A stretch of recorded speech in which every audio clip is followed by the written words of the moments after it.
10th class chapter 3 exercise 3.1 question number 3లో again third question భలే ఉన్నది కదా అన్ని 3s ఓకే ఇప్పుడు రేషియోస్ని కంపేర్ చేయాలి a1/a2 b1/b2 c1/c2 రేషియోస్ని కంపేర్ చేసి అవి కన్సిస్టెంట్ ఆర్ ఇన్కన్సిస్టెంట్ అని మనం చెప్పాలి ఓకే ఇక్కడ గివెన్ పేర్ ఆఫ్ లీనియర్ ఈక్వేషన్స్ని రాసుకున్నాం 3/2x + 5/3y = 7 9x - 10y = 4 మనం పేర్ ఆఫ్ లీనియర్ ఈక్వేషన్స్లోకి చేంజ్ చేయాలి అంటే =0 రాసుకోవాలి అంటే దీన్ని స్టాండర్డ్ ఫామ్తో కంపేర్ చేయాలి కాబట్టి =0 వచ్చేలాగా స్టాండర్డ్ ఫామ్ లాగా రాయగలగాలి.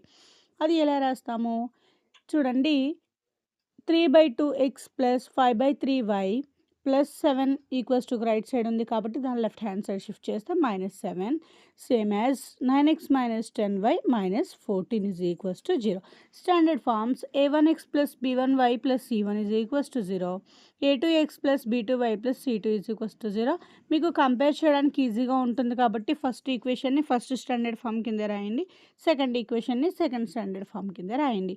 చూడండి a1 b1 c1 a2 b2 c2 values ఎంత క్లియర్గా కనిపిస్తున్నాయో ఇక్కడ క్వశ్చన్ చూస్తే క్లియర్గా తెలుస్తుంది మీరు నెక్స్ట్ ఏం చేయాలి అని. a1/a2 చేయాలి, b1/b2 చేయాలి. a1/a2 చూడండి 3/2/9 a2 కాబట్టి 9 డినామినేటర్లో ఏం లేదు కాబట్టి 9/1 ఉన్నట్టు కింద డినామినేటర్లో 9/1 ఉంది కాబట్టి దాన్ని న్యూమరేటర్కి చేంజ్ చేసినప్పుడు 1/9గా రాస్తాము. ఇప్పుడు 3 9లో 3 టైమ్స్ న్యూమరేటర్ మల్టిప్లై చేయండి 1 × 1 1 డినామినేటర్ మల్టిప్లై చేయండి 2 × 3 6. సో మీరు ఇక్కడ ఫ్రాక్షన్లో మల్టిప్లికేషన్ చేస్తున్నప్పుడు డివిజన్ చేస్తున్నప్పుడు ఫ్రాక్షన్ పార్ట్ వచ్చినప్పుడు చాలా జాగ్రత్తగా చేయాలి. చూడండి న్యూమరేటర్ యాజ్ ఇట్ ఈజ్ రాస్తాము, డినామినేటర్లో ఉన్న టర్మ్ని ఏ ఉంటే 1/a అలా అంటే ఫ్రాక్షన్ని రివర్స్ చేసి రాస్తామన్నమాట. ఇక్కడ -10/1 కదా దాని 1/-10 రాసాము. 5 10లో 2 టైమ్స్ -1/6 న్యూమరేటర్ డినామినేటర్ని మల్టిప్లై చేయాలి. నెక్స్ట్ c1/c2 నార్మల్ ఇంటీజర్సే ఉన్నాయి. -7 - 14 మైనస్ క్యాన్సిల్ అయిపోతాయి. 7 14లో 2 టైమ్స్ 1/2. చూడండి a1/a2 b1/b2 c1/c2 వాల్యూస్ని చూడండి ఎక్కడ ఈక్వల్ అవ్వలేదు. సో మనం a1/a2 ≠ b1/b2 ≠ c1/c2 ఎక్కడ మనకి ఇవి నాట్ ఈక్వల్ అంటే ఎక్కడ కూడా ఈక్వల్ అయ్యలేదు. ఒకసారి చూడండి a1/a2 వాల్యూ 1/6 వచ్చింది, b1/b2 వాల్యూ -1/6 వచ్చింది. ఇక్కడ మీరు సైన్ అనేది చిన్న మిస్టేక్ చేసినా అక్కడ మనకి ప్రాబ్లమే రాంగ్ అయిపోతుంది. అంటే కండిషన్ చేంజ్ అయిపోతుంది కాబట్టి ప్రాబ్లం కంప్లీట్లీ రాంగ్. మీరు ఇన్ కేస్ ప్రాసెస్ అంతా చేసినా కూడా మీకు కంప్లీట్ మార్క్స్ అనేవి రావు. సో అక్కడ మీ కష్టం అంతా వృధా అయిపోతుంది. అందుకే సైన్స్ జాగ్రత్తగా చూడండి అని చెప్తున్నాను. నాట్ ఈక్వల్ కాబట్టి ఇవి intersecting lines. So intersecting lines వచ్చినప్పుడు ఎక్స్ ఫామ్లో కదా ఉంటుంది. ఎన్ని పాయింట్స్ దగ్గర ఇంటర్సెక్ట్ అవుతుంది? ఒక పాయింట్ దగ్గర ఇంటర్సెక్ట్ అవుతుంది. So intersecting lines and they intersect at 1 point. So solution ఉంది అంటే ఒక సొల్యూషనే ఉంటుంది కాబట్టి మనం ఇది కన్సిస్టెంట్ ఆర్ ఇన్కన్సిస్టెంట్ అవుతుందా? సొల్యూషన్ ఉంది కాబట్టి మనకి ఇక్కడ consistent pair of linear equations అవుతాయి. క్వశ్చన్ కేర్ఫుల్గా చదవండి. ఏ కండిషన్ ఎప్పుడు వస్తుందో గుర్తుపెట్టుకోండి. అన్నీ నాట్ ఈక్వల్స్ వచ్చాయి. నాట్ ఈక్వల్ వచ్చాయంటే ఈక్వల్స్ టుని ఇంటర్సెక్ట్ చేస్తుంది. అంటే ఈక్వల్స్ టు చేస్తాము, నిలువుగా ఒక స్ట్రైట్ లైన్ అంటే ఆ స్ట్రైట్ లైన్ ఈక్వల్ టుని ఇంటర్సెక్ట్ చేస్తుంది కదా కాబట్టి ఇంటర్సెక్టింగ్ లైన్స్ అని గుర్తుపెట్టుకోండి.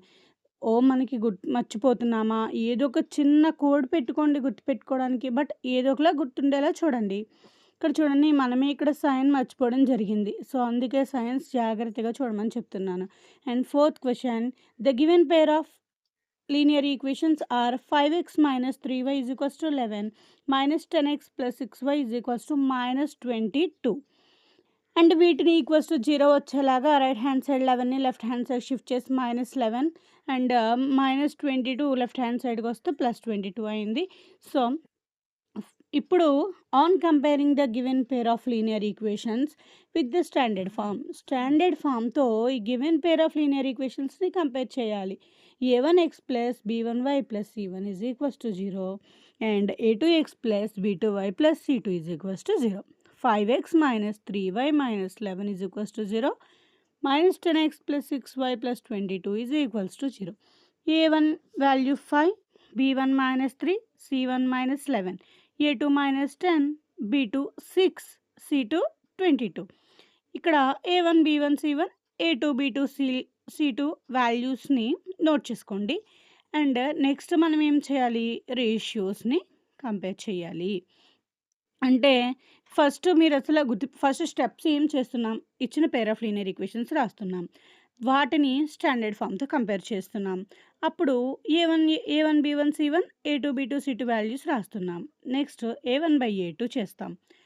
ఇప్పుడు 5/-10 -1/2 and B1/B2 is equals to -3/6. 3 6లో 2 times -1/2. C1/C2 -11/22. 11 22లో 2 times -1/2. ఇక్కడ జాగ్రత్తగా అబ్జర్వ్ చేయండి.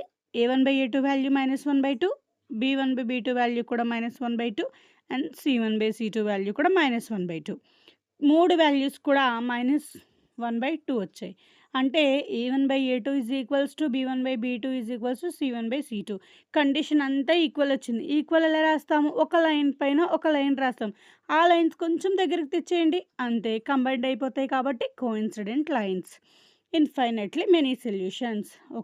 అంటే అందరూ ఒకే మాట మీద ఉంటే చాలా ఈవెంట్స్ మనం ఆర్గనైజ్ చేయడానికి ఇంట్రెస్ట్ వస్తుంది. అదే ఒకరొక మాట చెప్పారంటే ఏ దారికి చెందకుండా ఉంటుంది. సో ఇది కూడా అలానే అన్నీ ఈక్వల్ వచ్చాయి కాబట్టి సో ఇది ఏమవుతుంది అంటే కోఇన్సిడెంట్ లైన్స్ అవుతాయి. సో అలా కండిషన్‌కి ఏదో చిన్న ట్రిక్కీగా అయినా మీకు నచ్చినట్టుగా అయినా గుర్తుపెట్టుకోవడానికి ట్రై చేయండి. బట్ ఈ 3 కండిషన్స్ మీకు పదే పదే చెప్తున్నామని కాదు. ఈ 3 కండిషన్స్ చాలా ఇంపార్టెంట్. సో ఇక్కడ రైటింగ్ ఏం రాస్తున్నాం చూడండి. The given pair of linear equations are coincident lines. They have infinitely many solutions. Infinitely many solutions. Solution ఉంది అంటే అవి డెఫినెట్‌గా consistent pair of linear equations. Okay. Solution ఉంటే consistent pair of linear equations. చూడండి ఇచ్చిన పెయిర్ ఆఫ్ ఈక్వేషన్స్ రాసాము. ఇక్కడ ఒక్కసారి చూడండి. ఈక్వల్స్ టూని ఇంటర్సెక్ట్ చేసింది కదా! ఇంటర్సెక్ట్ లైన్స్ అని గుర్తుపెట్టుకోండి. అన్ని ఈజ్ ఈక్వల్స్ టూస్ ఉన్నాయి కదా!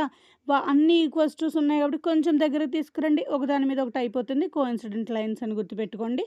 ఒకటి ఈక్వల్, ఒకటి నాట్ ఈక్వల్ ఉంది. ఎటు కాకుండా ఉంది. దీనికి అసలు సొల్యూషనే ఉండదు. కాబట్టి అవి ప్యారలల్ లైన్స్.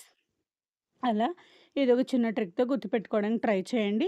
అండ్ మీరు ఎక్కువ ప్రాక్టీస్ చేస్తూ ఉంటే ఆటోమేటిక్‌గా మీరే రాసేస్తారు. ఎవరు చెప్పనవసరం లేదు. And fifth question 4/3x + 2y = 8. 2x + 3y = 12. Same ఇది కూడా given pair of linear equations రాయండి. అండ్ ఈక్వల్స్ 2కి రైట్ సైడ్‌లో ఉన్న 8 వాల్యూని లెఫ్ట్ హ్యాండ్ సైడ్ తీసుకెళ్తాం. అలాగే 12 వాల్యూని కూడా లెఫ్ట్ హ్యాండ్ సైడ్‌కి తీసుకెళ్తాం. = 0 వచ్చేలాగా రాయాలి. మీకు క్వెషన్స్ అర్థమవుతున్నాయా లేదా ఒక్కసారి చెక్ చేయండి. అర్థం కాకపోతే మళ్ళీ ఒక్కసారి వినడానికి ట్రై చేయండి. స్కూల్‌లో సార్‌ని అర్థం కాకపోతే ఒకసారి అడుగుతాం, 2 టైమ్స్ అడుగుతాం. నెక్స్ట్ అడగడానికి భయపడతాం. అంటే చెప్పరని కాదు, ఎన్ని సార్లైనా ఓపికగా చెప్పగలుగుతారు. కొంతమంది చిరాకు పడొచ్చు కూడా. సో వీడియోస్ అనేవి అలా కాదు. మీరు ఎన్ని సార్లు కావాలన్నా మళ్ళీ మళ్ళీ రిపీట్ చేస్తూ చూడొచ్చు.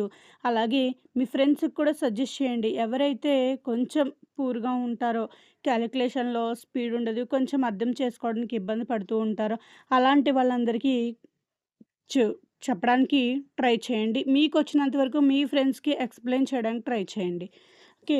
4/3x + 2y - 8 = 0. 2x + 3y - 12 = 0. On comparing the given pair of linear equations with the standard form or standard formతో కంపేర్ చేస్తే స్టాండర్డ్ ఫార్మ్స్ ఏంటి? a1x + b1y + c1 = 0. a2x + b2y + c2 = 0.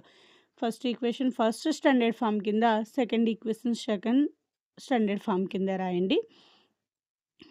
Same ఇక్కడ a1 = 4/3 అవుతుంది. b1 = 2 అవుతుంది. c1 = -8 అవుతుంది. a2 = 2, b2 = 3, c2 = -12. Fraction form వచ్చింది. మీకు మీరే ఒకసారి చేయడానికి ట్రై చేయండి. 4/3/2 2కి డినామినేటర్‌లో ఏం లేదు కాబట్టి 1 ఉన్నట్టు.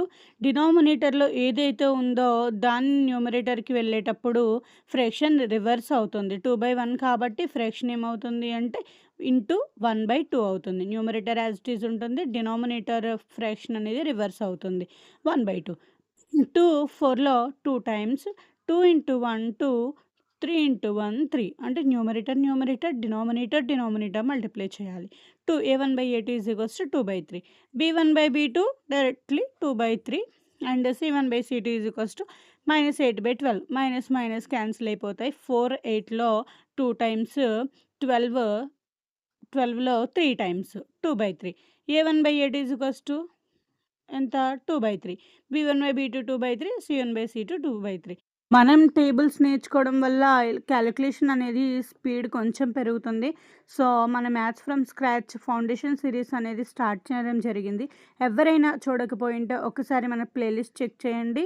నేర్చుకోవడానికి ట్రై చేయండి. అండ్ ఏం టాపిక్స్ కావాలో కూడా కామెంట్ చేయండి. అవి చేయడానికి ట్రై చేద్దాం. ఓకే. ఇక్కడ a1/a2 b1/b2 c1/c2 3 ఈక్వల్. ఇలా ఈక్వల్ వచ్చినప్పుడు ఏం చెప్పాను? అన్నీ ఈక్వల్. చాలా సొల్యూషన్ ఉండొచ్చు. అందరూ ఒకే మాట మీద ఉంటే చాలా ఈవెంట్స్ ఆర్గనైజ్ చేయొచ్చు. సో, అలానే అన్నీ ఈక్వల్ కాబట్టి the given pair of linear equations are coincident lines. ఇచ్చిన లైన్స్ మనకి ఏ లైన్స్ అవుతున్నాయి? కోఇన్సిడెంట్ లైన్స్ అవుతున్నాయి. కోఇన్సిడెంట్ లైన్స్ అయ్యాయి అంటే ఇన్ఫైనైట్లీ మెనీ సొల్యూషన్స్.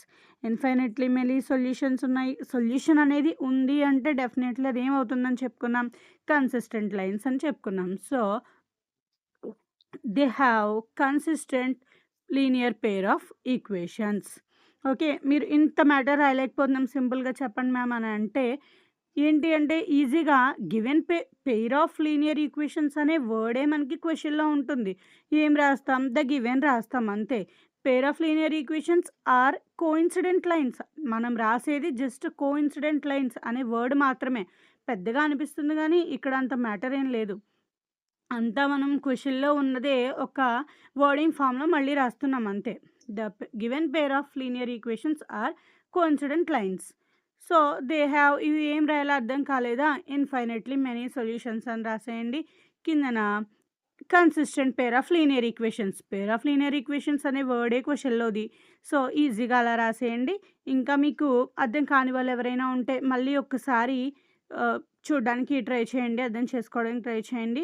లేదు అంటే కామెంట్ చేయండి. మళ్ళీ ఎక్స్‌ప్లెయిన్ చేసే ప్రయత్నం మళ్ళీ చేద్దాం రివిజన్‌లో.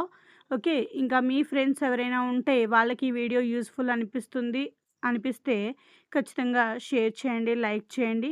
మన ఛానల్‌ని సబ్స్క్రైబ్ చేయడం మర్చిపోకండి. Thank you for watching. Follow for more. మళ్ళీ కలుద్దాం.